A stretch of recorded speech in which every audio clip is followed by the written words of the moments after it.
சங்கிலி போல பிணைத்த பிரச்சனைகளை ஒரு சரவணபவ என்ற ஓசை உடைத்துவிடும். சோதனை வருவது சாதாரணமாகும். அதை ஜெயிப்பது முருகனின் அடியாரின் வேலை.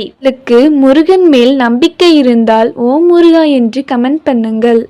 என் பின்னாடி முருகன் இருக்கான், அதனால் பயம் என்பது என் முன்னாடி நிற்காது. என் பின்னாடி முருகன் இருக்கான், அதனால் பயம் என்பது என் முன்னாடி நிற்காது. முருகன் அருளோடு இருந்தால் தடை என்பது கிடையாது.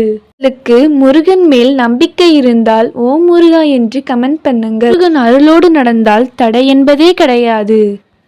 நம்பிக்கையோடு நடந்தால் யாரையும் பார்த்து பயப்பட மாட்டான்.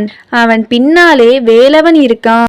முருகன் கொடுத்த பாதை கஷ்டமாகலாம், ஆனா தோல்வியாகாது. மனம் குழம்பும் போது கண்களை மூடிக்கொள்.